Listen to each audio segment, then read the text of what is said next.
Hay una verdad que nadie te ha dicho, una verdad que vive en la oscuridad de cada conversación que él no inicia, de cada silencio que sientes pero no puedes explicar, de cada momento en que algo dentro de ti dice, él piensa en mí, pero tu mente racional te responde, estás loca, no estás loca. Lo que estás detectando es real, y lo que estás a punto de descubrir va a cambiar la manera en que lees a los hombres para siempre. Pero aquí está la verdad.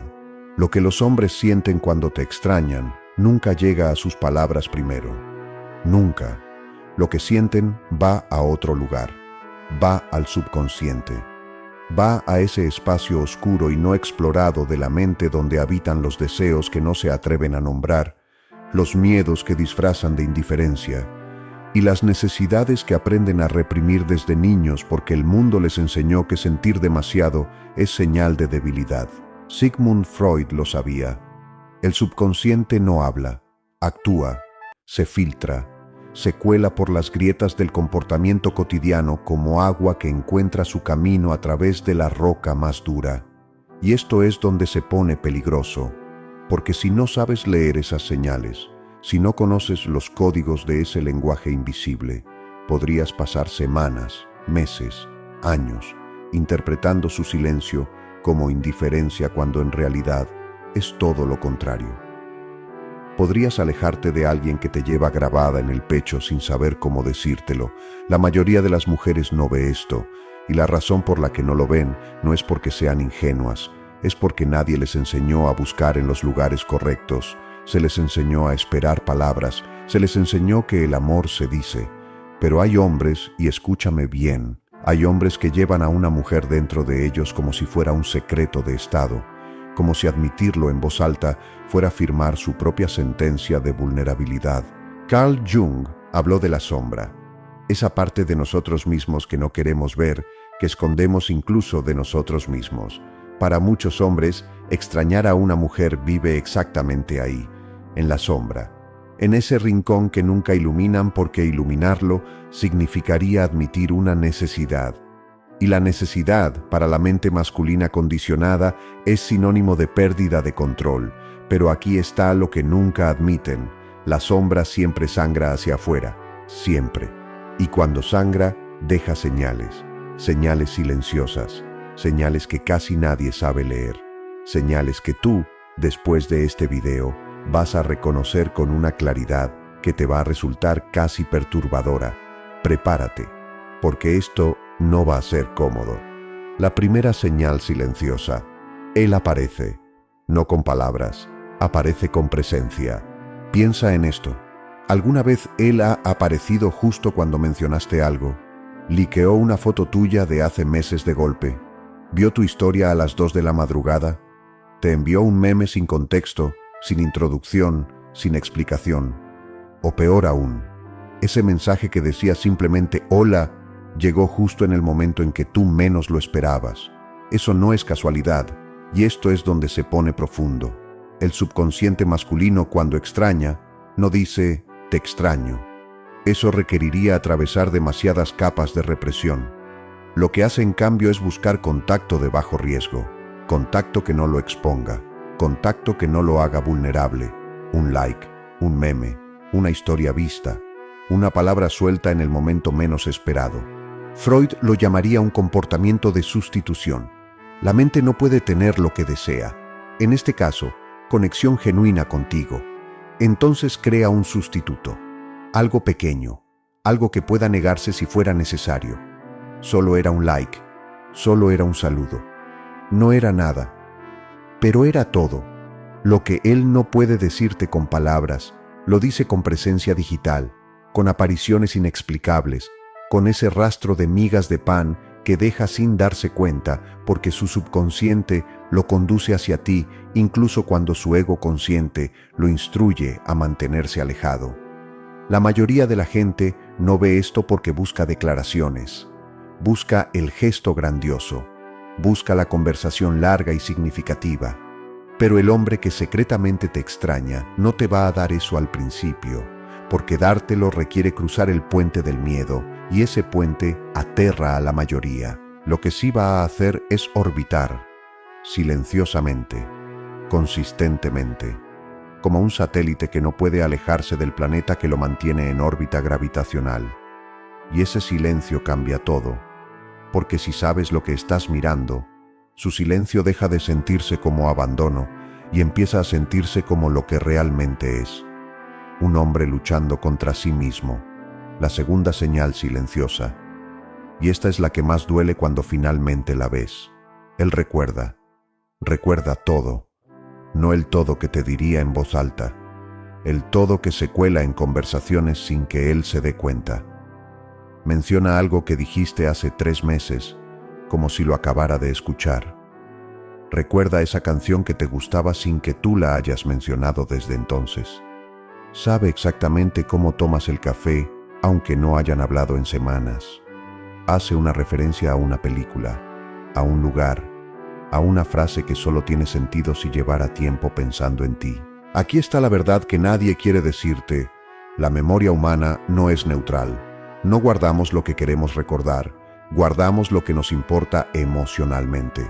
La neurociencia lo ha demostrado. Las memorias con carga emocional se codifican con una intensidad completamente diferente a las memorias ordinarias. No se recuerdan igual, se graban diferente, más profundo, con más detalle, con una claridad que persiste aunque el tiempo pase. Cuando un hombre recuerda los detalles de tu vida con una precisión que él mismo no puede explicar, es porque esos detalles no los almacenó con la mente consciente, los almacenó con el corazón, con ese espacio que Jung llamaría el ánima, la imagen interna de lo femenino que cada hombre lleva dentro y que se activa plenamente cuando encuentra a alguien que la representa. Y esto es donde se vuelve peligroso para él, porque cuando recuerda tanto de ti, cuando esos detalles están tan grabados, el acto de recordar se convierte en un acto de traición a su propia defensa psicológica. Cada vez que recuerda, te trae de regreso. Cada vez que te trae de regreso, el deseo se reaviva. Cada vez que el deseo se reaviva, el miedo responde. Y la mayoría de las personas no ve esto porque esperan que un hombre que recuerda también actúe. Piensan: si de verdad le importo, haría algo. Pero el recordar y el actuar son dos procesos completamente distintos en la psicología masculina. Uno ocurre en el subconsciente, automático, involuntario, inevitable. El otro requiere cruzar la línea del miedo consciente. Y muchos hombres se quedan atrapados entre esos dos mundos. Recuerdan, no actúan, y se odian a sí mismos por ello. ¿Alguna vez has estado con alguien así? Alguien que claramente lleva algo dentro pero que parece paralizado. Esa parálisis no es falta de sentimiento, es exceso de miedo. Y el miedo, como Freud observó, siempre tiene su raíz en algo más profundo: el terror a la pérdida, el terror al rechazo, el terror a ser visto completamente y que lo que existe dentro no sea suficiente. Que él recuerde no es un accidente, es una confesión involuntaria, la tercera señal silenciosa. Esta va a incomodarte. Y la razón por la que te va a incomodar es porque probablemente ya la has vivido y no sabías qué significaba. Cuando él te extraña, se vuelve extraño contigo, no frío, no distante de la manera que esperarías, extraño, inconsistente, raro, cálido un momento, retraído al siguiente, gracioso y presente en una conversación, completamente desaparecido en la próxima. Te envía señales que parecen contradictorias porque son contradictorias. Porque lo que ocurre dentro de él es una guerra, y las guerras no producen comportamientos lineales. Aquí está la verdad psicológica detrás de esto. Cuando el subconsciente quiere algo que el ego consciente ha decidido no permitirse, el resultado no es indiferencia. El resultado es conflicto interno que se derrama hacia afuera como comportamiento errático. Jung lo describió como el conflicto entre la persona, la máscara que presentamos al mundo, y el yo verdadero que vive debajo. Cuando un hombre te extraña pero ha decidido conscientemente que no puede o no debe actuar en eso, empieza a dividirse. La máscara dice, no me importa. El yo verdadero dice, es la única persona en quien pienso. Y ese divorcio interno produce exactamente lo que describes cuando dices, no entiendo por qué actúa así. No lo entiendes porque él tampoco lo entiende. La mayoría de las personas no ve esto porque cuando alguien se comporta de manera inconsistente, la conclusión automática es que no le importas, que estás siendo jugada, que eres una opción, y a veces eso es verdad. Pero otras veces, y esta distinción es crucial, la inconsistencia no es señal de indiferencia, es señal de un hombre que lleva demasiado dentro y no sabe cómo manejarlo. Freud habló de la represión como el mecanismo de defensa más fundamental de la mente humana. Cuando un sentimiento es demasiado intenso, demasiado amenazante, la mente lo empuja hacia abajo, lo entierra. Pero la represión nunca es perfecta, lo que enterramos sigue vivo debajo, sigue presionando hacia arriba, y cuando esa presión finalmente encuentra una grieta, sale de manera caótica, desordenada, confusa. Lo que tú interpretas como inconsistencia es la represión fallando. Es el sentimiento filtrándose a través de las grietas, y aquí es donde se intensifica todo, porque la inconsistencia en sí misma es una señal. El hombre que genuinamente no siente nada por ti no es inconsistente, es estable en su indiferencia. La estabilidad de la indiferencia se ve diferente a la inconsistencia del conflicto. Uno es plano, el otro vibra. ¿Vibra cuando interactúa contigo? Hay algo en él que parece estar en tensión, como si controlara algo que quiere explotar. Eso no es indiferencia. Eso es la guerra dentro de él que no ha terminado. La cuarta señal silenciosa, y esta es la más oscura, la más real, la que más miedo da nombrar.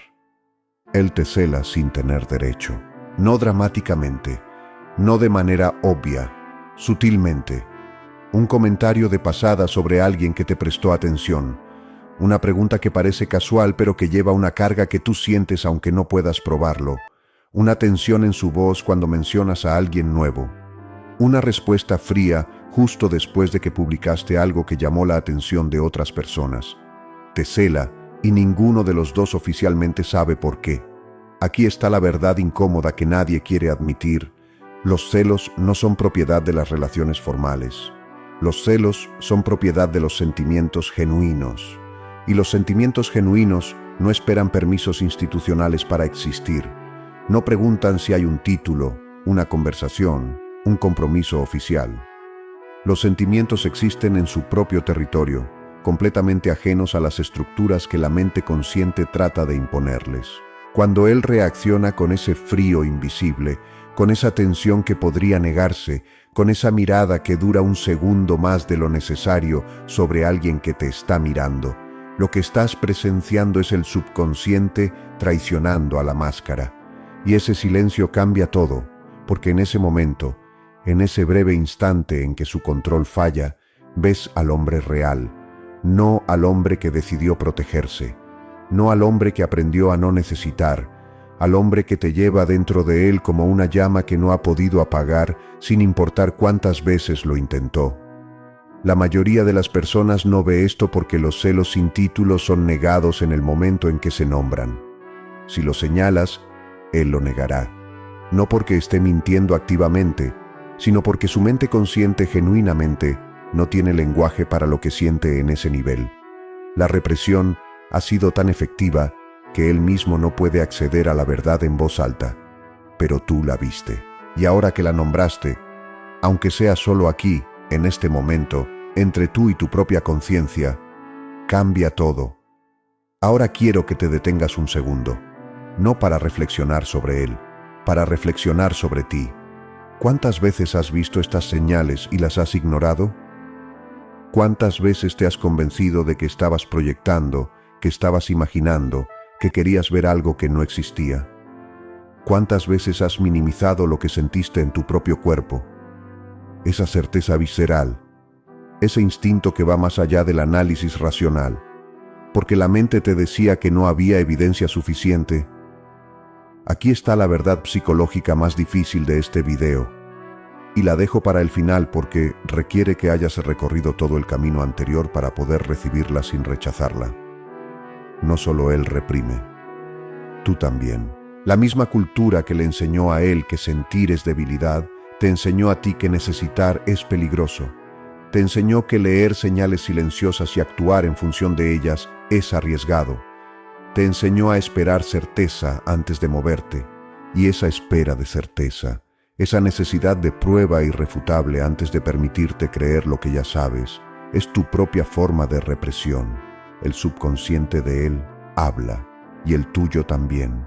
Y cuando ambos subconscientes se comunican en ese lenguaje silencioso de miradas, de apariciones inexplicables, de recuerdos que no deberían existir, de celos sin nombre, lo que ocurre entre los dos no es confusión. Es la comunicación más honesta que ambos son capaces de tener en este momento. Freud diría que el inconsciente siempre busca lo que el consciente niega. Jung diría que la integración de la sombra comienza cuando dejas de mirar hacia afuera para encontrar confirmación y empiezas a confiar en lo que el interior ya sabe. Y lo que el interior ya sabe es esto: las señales silenciosas no son insignificantes, son todo lo contrario. Son los únicos momentos en que alguien te muestra algo verdadero, porque las palabras pueden ser ensayadas, calculadas, controladas, pero las señales silenciosas, ese like a las 2 de la madrugada, ese detalle recordado que no debería existir, esa inconsistencia que vibra con conflicto interno, esos celos sin derecho que se cuelan a través de la máscara, esas no tienen guión, esas son la verdad sin editar. Y esta es donde se pone más peligroso que todo lo anterior, porque ahora que sabes leerlas, ahora que tienes el lenguaje para lo que antes era solo una sensación sin nombre, tienes una responsabilidad. La responsabilidad de no usar este conocimiento para torturarte con interpretaciones, para construir castillos sobre señales ambiguas, para justificar situaciones que genuinamente no te sirven. El conocimiento psicológico no es una herramienta para convencerte de quedarte donde no deberías estar. Es una herramienta para ver con claridad. Y ver con claridad significa esto: a veces, las señales silenciosas son la introducción a algo que necesita ser nombrado en voz alta. Y a veces, las señales silenciosas son todo lo que siempre habrá, porque el hombre que las envía no tiene el valor de ir más allá de ellas. Ambas realidades son ciertas. Ambas merecen ser vistas. Lo que no mereces es pasar años decodificando señales de alguien que sabe perfectamente lo que siente, pero elige la comodidad de la ambigüedad sobre la valentía de la honestidad. Hay una diferencia entre un hombre que lucha contra su miedo en camino hacia ti y un hombre que usa sus señales silenciosas para mantenerte cerca sin darte nada real. Esa diferencia la reconoces no en las señales, la reconoces en el tiempo, en el movimiento, en si esas señales eventualmente se convierten en algo más o si se quedan para siempre en ese espacio sin nombre, ese limbo psicológico donde nada avanza y nada termina. Y lo más oscuro de la psicología humana en este contexto es que ese limbo puede volverse adictivo, para ambos. Para él, porque mantiene la conexión sin el riesgo. Para ti, porque mantiene la esperanza sin la certeza de la pérdida. Freud lo llamaría gratificación parcial, lo suficiente para no soltar, no suficiente para ser completamente real. Y ese silencio específico del limbo, ese sí que cambia todo. Porque en ese silencio no viven sus señales de amor. En ese silencio vive tu decisión más importante. Si continúas siendo la decodificadora de un lenguaje que alguien eligió nunca hablar en voz alta, o si decides que mereces a alguien que no solo te lleve grabada en el pecho, sino que también tenga el coraje de decírtelo. Las señales silenciosas son reales. Lo que él siente es real, pero tú también eres real. Y lo real merece más que señales. Lo real merece palabras, merece presencia. Merece a alguien que haya cruzado el puente del miedo no a mitad de camino, sino completamente, hasta el otro lado donde estás tú. Eso no significa ignorar las señales, significa leerlas con los ojos abiertos, ver tanto lo que dicen como lo que no pueden decir todavía. Y desde ese lugar de claridad total, no de esperanza ciega, no de cinismo herido, sino de visión real, tomar la única decisión que importa. la que te elija a ti también. Si este video resonó en algún lugar dentro de ti, en ese lugar que reconoce algo que siempre supo pero no sabía cómo nombrar, entonces ya sabes lo que tienes que hacer. Porque la única cosa más poderosa que ver las señales silenciosas de otro es finalmente dejar de ignorar las tuyas propias.